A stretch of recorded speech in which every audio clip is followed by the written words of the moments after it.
आज आपण ग्रामरचा एक महत्त्वपूर्ण टॉपिक पाहणार आहोत, तो म्हणजे द ऑड मॅन.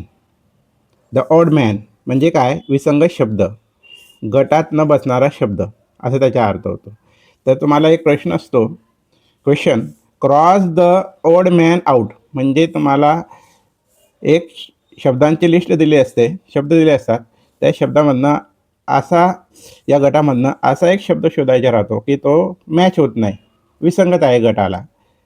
त्याला शोधणे म्हणजे तो ओड मॅन शब्द असतो, विसंगत शब्द असतो, त्याला क्रॉस करायचे असतं आणि मार्क्स मिळवायचे असतं. अतिशय सिंपल असतं मित्रांनो. उदाहरणार्थ बघूया. Example 1, tiger, elephant, crow, lion. आता या पहिल्या गटामध्ये काय आहे?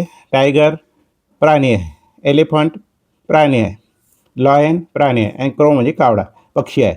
मग हा गटात पडतो का? हे तीन जर प्राण्यांची नाव आहेत तर इथं पक्षी काय करतोय? मग हा पक्षी म्हणजे हा क्रो हा शब्द काय झाला? ऑड मॅन झाला. त्याला आउट करायचे आहे, बाहेर काढायचे आहे, म्हणजे दाखवायचे आहे, क्रॉस करून दाखवायचे आहे. तर हा गटात म्हणत नाही. कसा क्रॉस करायचा? हा झाला, हे झालं त्याचे उत्तर. अशा पद्धतीने बाकीचे पण सोडवायचे. जसं मीना, राज, टीना, रुपाली. आता मीना, राज, टीना, Rupali.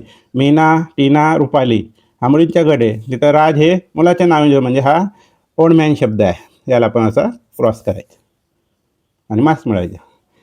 Run, right, beautiful, read. आता रन, राईट, रीड हे क्रियापदांचे उल्लेख आहे इथं. पण इथं ब्युटिफुल हे ॲडजेक्टिव्ह आहे. हे तीन वर्ब्स आहेत, इथं ॲडजेक्टिव्ह आहे, म्हणजे क्रियापद आणि विशेषण कसं काय आला इथं? म्हणजे हा क्रॉस करायचा. Lucky, clever, fat, sing. आता इथं लकी ॲडजेक्टिव्ह आहे, क्लेवर ॲडजेक्टिव्ह आहे, फॅट ॲडजेक्टिव्ह आहे आणि सिंग वर्ब आहे, म्हणजे हा ओड मॅन आहे. Table, chair, fast, chalk.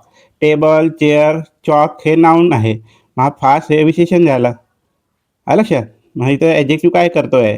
तर हा क्रॉस करायचा आहे, हा ऑड मॅन शब्द आहे. आलं लक्षात? आता हे तुम्हाला उदाहरण आहे सोडवायला. याच्यामध्ये ऑड मॅन आउट शब्द कोणता आहे ते तुम्ही बघायचे. अशा पद्धतीनं तुम्हाला ग्रामरमध्ये हा टॉपिक जर आला द ऑड मॅन, तर तुम्हाला असा तो सोडवायचा राहतो, असा क्रॉस करून दाखवायचा राहतो. लक्षात मित्रांनो? जर हा व्हिडिओ आवडला असेल तर याला तुम्ही नक्की शेअर, लाईक करा आणि सबस्क्राईबसुद्धा करू शकता. धन्यवाद.